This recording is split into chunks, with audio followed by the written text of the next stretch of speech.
Hello and welcome back to the A-Level Music Technology Guide. Today's video is on how to set up your DAW software for mixing. It's not about how to mix, it's just about how to get yourself in a good place to start, a good starting position for mixing.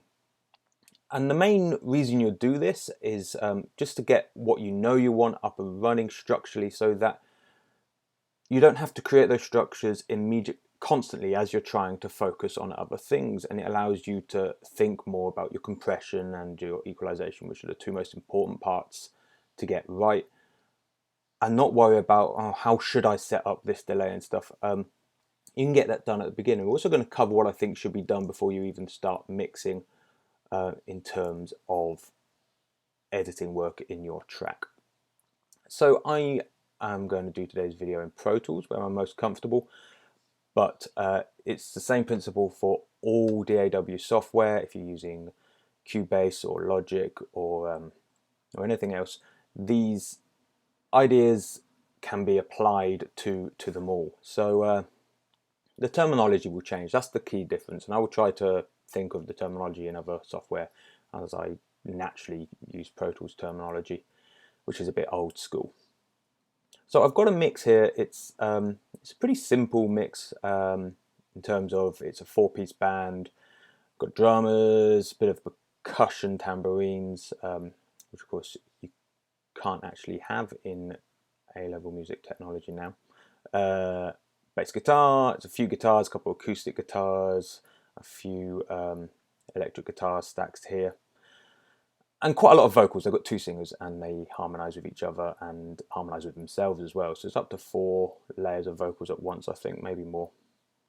So the first thing hopefully you will notice that this track is fully edited. For me, the editing process and the mixing process should be quite separate and distinct. That's not to say you can't go back if you notice an error whilst you're mixing to fix it. Of course you can.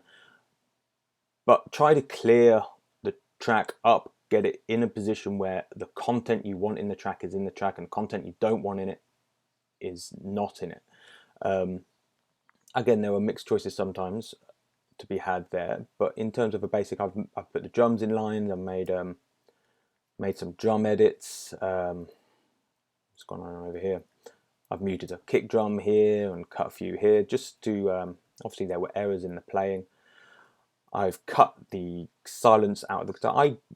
Guitars and vocals. I do this, my habit is to do this manually, to cut and fade rather than use a noise gate for this sort of job. I just find it more reliable and not really that time consuming. Like getting a gate perfect is quite time consuming in my book, whereas I prefer just to cut. And I've cut away the guitar solos from, I think they were recorded here as part of the lead line, just so I can treat them differently. And I know I'm going to want to treat the solo differently to the regular lead guitar line, so I know that I've already put that on a new line. And there's an effect guitar here. And the other thing I've done, you'll see over here, is that I've applied my tuning on the vocals. I haven't tuned anything else, but for me, tuning is also part of editing. Obviously, you can use tuning like an effect, especially in some more modern pop productions where you can crank up the tuning effect and make it sound all blippy, and that's cool if you want to do that. Then it's an effect and you might want to think about doing it in mixing. At this point, this tuning here for an indie band is just to, to correct the slightly out of tune singing, and it's sort of an invisible effect. You don't want the listener to know it's there, so it's part of editing. So what I've been talking about, now my track's fully edited, I've got the parts and it's compiled. Have I talked about compiling? Compiling is the process of choosing the takes that you want. In Pro Tools, different takes are represented in different colours. So you can see I've chopped between the purple and the red here on the lead vocal.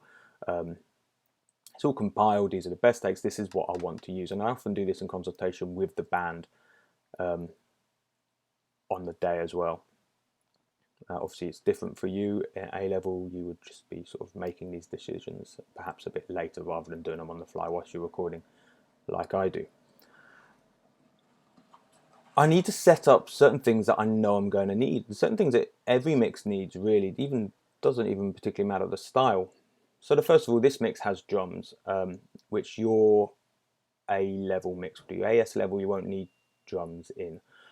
So I know I'm going to need a drum bus. I'm going to, at some point, want to apply compression and equalization and some effects to the entire drum signal. And that means I'm going to want a drum bus. So nowadays, I'm actually going to include a tambourine on that as well. Now in Pro Tools, this is done in folder tracks, like it is in Cubase. So I think they call them group tracks, and Logic. Pro Tools was a bit slow catching up to this workflow idea. It used more traditional auxiliary tracks, and you have to manually sort of route everything into an auxiliary, which is still how my brain works. But Pro Tools have adopted these folder tracks. This is what you'll see in quite a lot of other software as well. Ableton as well uses folders. And what this enables you to do is quickly set up a routed folder. So all of these drum tracks, let's show it in the mix view, all of these drum tracks now run through this track. You can see, I don't know how well the scaling's happening, you can see they say routed to drums, which is picked up from drums. It's just like an auxiliary, except you have the added benefit of now being able to sort of hide it away and simplify a mix. Not particularly necessary for a mix this simple, but sometimes you end up with, you know, 30, 40 tracks in a mix, and it's really useful to hide them away once you're pretty happy with them. I'm also going to do the same for the vocals. I don't always do vocals, but in this case we have 6 vocal channels. It would be nice to have them in a vocal bus. I often do have a vocal bus where I'm adding sort of a compressor or automation to keep the vocals level, even when I've got, you know, 4 versus 1 vocal.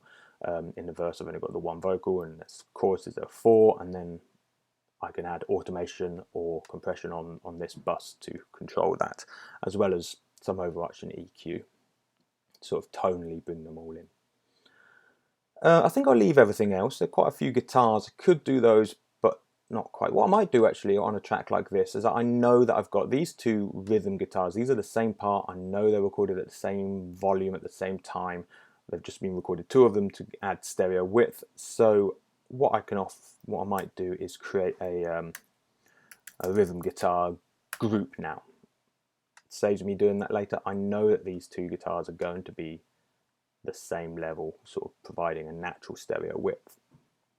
And also on Pro Tools, this won't apply, I don't think, to, or I'm pretty sure, to Cubase and Logic, where the master fader is already there. When you load up any mix, it already creates one. Pro Tools actually doesn't do that for you, so I create a master fader to make sure I can always see that, keep my eye on my master level.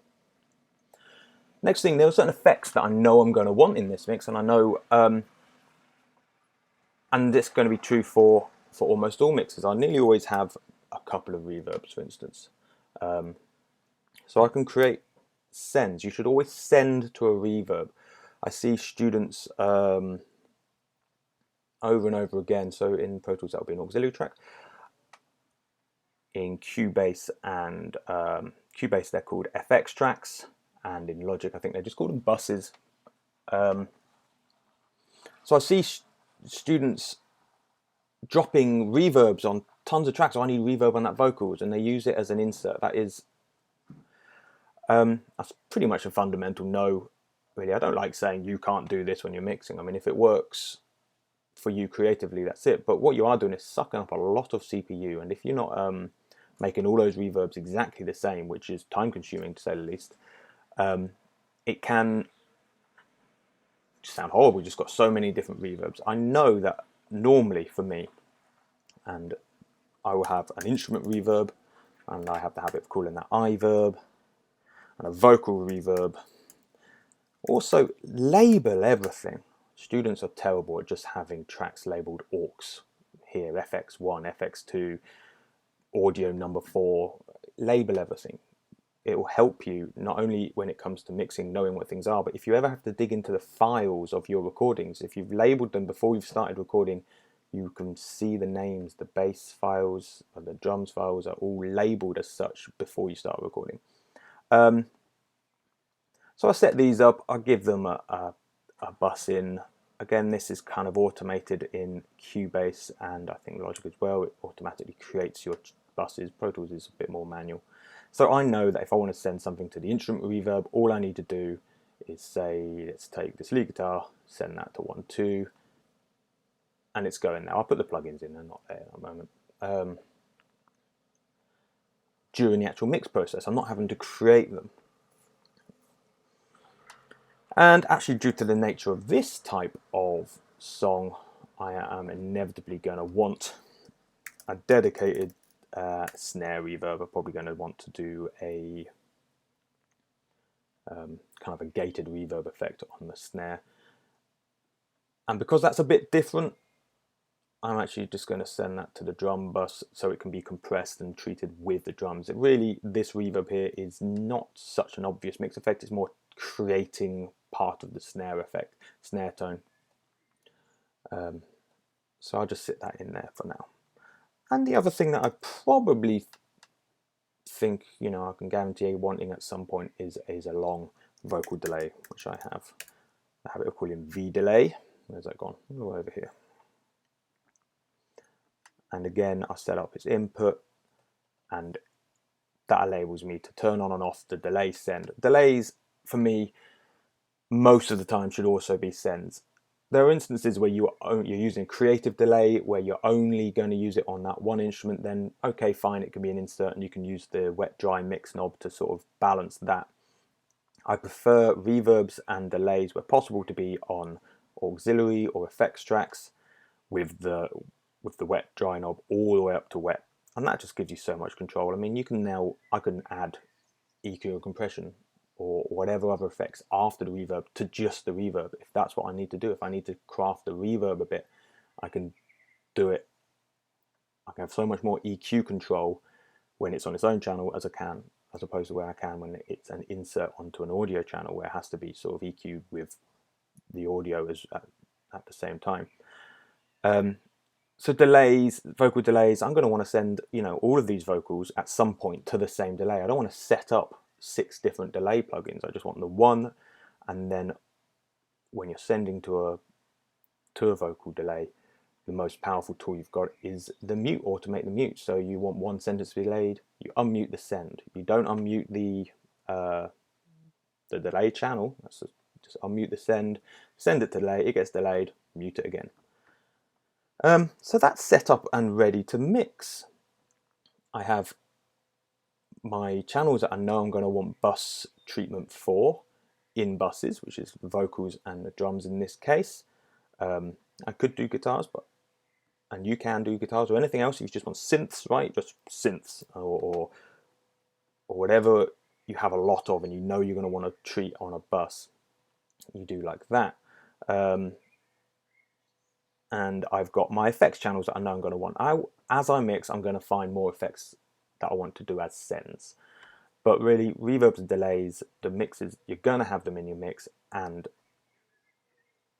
they are far, far better off being sends than they are as inserts. So you create them nice and early, and this is ready to go. So I hope that's helpful. I hope it's been quick. Nothing else to add other than the principles are the same on all DAW, even if the terminology is different. So have a look into it on what you use. All right, thanks, and I'll see you next time.